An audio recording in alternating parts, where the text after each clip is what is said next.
Welcome to another Krabucation. I'm here to give a class on how to solve problems. Fixing the healthcare system. I'm Dr. Professor Krabby. I have gathered a team of doctors to address the issues in the healthcare system. So I'd like you guys to meet my team of doctors, okay? We have Dr. A. Nell Prober. He got his PhD at Citrus Community College, and he specializes in gynecology and proctology. Sometimes he does these at the same time because he's such an expert. He's a pretty well-known doctor. A lot of you guys might recognize his face. He's been all over. There's a lot of videos of Dr. A. Nell Prober on the internet. Bend over.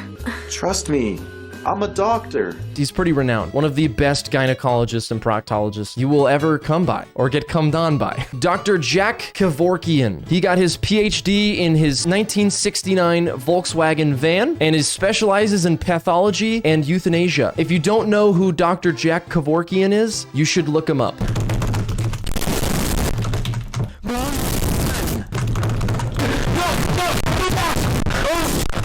Come on, yes, okay, come on. And last but not least, we have Dr. Heinz Doofenshmirtz. He received his PhD from Drusselstein University, and he specializes in zoology and technology. Now, we're going to take a look at the issues that are presented and threaten our US healthcare system today. So, first up, misdiagnosis. Doctors should have to go to longer schooling so they're better at their job. I think getting your PhD, your medical degree, is far too easy nowadays. I'm thinking more along the lines of like 20 years. And then secondly, we should require an IQ test to get into medical school, and the minimum passing score should be something really high, like 72 or something. We can ensure that our doctors in our healthcare system are as smart as they can possibly be, because right now, I feel like we have some pretty stupid doctors. Leaving tools in the patient after surgery. And the fix for this, I thought, was pretty easy.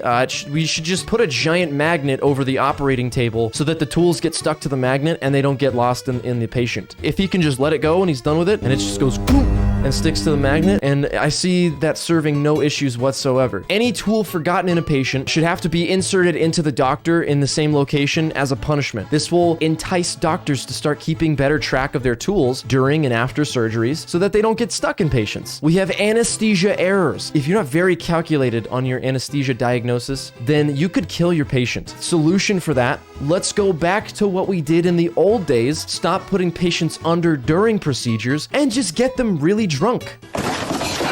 Everybody knows how easy it is to maneuver and control drunk people. No one has ever been drunk and gotten angry or aggressive. And if that is not a solution, then we just have Mike Tyson punch them so that they go to sleep. It's way safer. Next, we have falling in love with patients. This happens all of the time. So the solution, all doctors must be chemically castrated to prevent them from having any feelings of sexual arousal. Because if they're chemically castrated, they won't have a sex drive and they won't get caught up in feelings of wanting to put their wieners in holes. What if the patients fall in love with the doctors? Well, if they're chemically castrated and they don't have any feelings of arousal, then it will be fine because the feelings won't be mutual. And everybody knows when feelings are not mutual, nothing ever happens after that. And if that is not feasible for everybody, then we need to start blindfolding our doctors so that they cannot see how hot their patients are. The next issue that is presented to us is poor amenable mortality rates. People aren't dying enough. To fix that, we can stop resuscitating people who die. They lost. Secondly, we could hire executioners for the patients that aren't worth saving. Because let's be honest, not everybody is worth saving or getting help or having health care. And we know this because of what the US healthcare system has told us.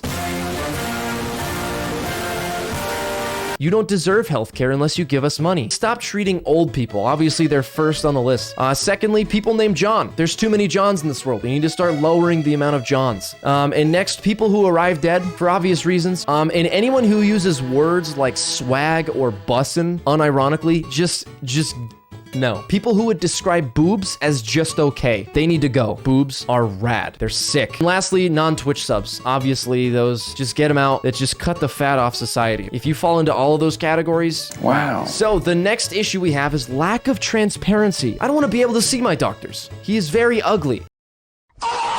Turn the opacity down on doctors. They will be more transparent that way. And give doctors the cloak of invisibility from the Harry Potter documentaries instead of their stupid lab coats. The Harry Potter documentaries? Yeah, what's wrong with that? They were documentaries. Why would they make 7 of them if they weren't documentaries? You're really sounding like an absolute muggle there. Dad loves muggles. The last fix that I could think of for this with my team of doctors is just turn off the lights in hospitals so that doctors are unable to be seen. If you can't see them, then that's also transparency. Difficulty finding a good doctor. Now, personally, I couldn't even believe that this made the list of top 8 issues because it's an easy solution. It's a dumb problem. I'll show you how to fix it. Boom, right there. I found him. The Good Doctor. It's on Hulu. What was so hard about that? It took me 1 Google search. The next issue we have, high cost of care. Medical care is too expensive. Poor people are dying like really fast, which isn't like a giant problem. That's why it's lower on the list, but it's still a problem nonetheless. Like if it was like rich people were dying really fast, this would probably be number 1 because obviously rich people matter the most. And then it's like middle class people, kind of. And then poor people are almost non-existent. Stupid poor people, stupid poor people. I have more money than you. So what we do, fire a bunch of doctors so that there's more money going into the healthcare system. We need to give more money to the pharmaceutical industries, okay? Secondly, we should probably make doctors work for free too. They're supposed to be humanitarians anyways. How about performing medical procedures at home so it's cheaper than medical bills? I fully support that too. Lack of insurance coverage. I mean, come on guys, insurance isn't big enough to cover everyone. It is very small. We need to get that bigger. And how do you get things bigger? Inject insurance with steroids to make it bigger and stronger so that it can cover more people. Or we put the insurance on the taffy stretcher so that it gets really long. I don't know what insurance is. Is this how to make peepees bigger too? Yeah, if you inject your peepee with steroids and put your peepee on a taffy stretcher, it will get thicker and longer. So next up, nursing and physician shortage. Okay, nurses and doctors, they're way too short. Start hiring tall doctors and tall nurses. If we can't accomplish that, then start giving the short ones 8-inch high heels to wear while at work so that they're taller. High heels are notoriously comfortable and you're very quick on your feet. They're like second to running shoes, you know? And if we can't accomplish that, we should make the short people get knee replacement surgery to extend their legs an additional 2 feet. A lot of people were confused on what I meant by that, so I provided an example here of what that would look like. What do we have next? Inefficiencies. It's absolutely unacceptable to be inefficient. Doctors work way too slow. They need to hurry up. Doctors should have to wear rollerblades while at work to increase their travel speed. And we should also have doctors go to a training camp with Usain Bolt to learn how to be faster. Everybody knows that the faster you go and the more you expedite your process, the less mistakes you're going to make because there's less time for you to make mistakes. Slow and steady wins the race. That's the dumbest thing I've ever heard. And lastly, if the doctors are going too slow, what we could do is upgrade their processors and graphics cards in the doctors to increase their frame rate. At a higher frame rate, the efficiency will go up and they won't lag. Any other comments, concerns, or questions? Don't be afraid. There's no such thing as a stupid question, okay? If an apple a day keeps the doctor away, then why is the doctor holding an apple? That's a stupid question. What's the procedure like if something gets stuck in your rectum? It's kind of like if you're on a pogo stick. You hop up and down, thrusts it in and pulls it out, which loosens it up, and eventually it falls out. What is the next name that should not get healthcare after John? The next name would be like Ashley. And anyone with the middle name Marie. Too many.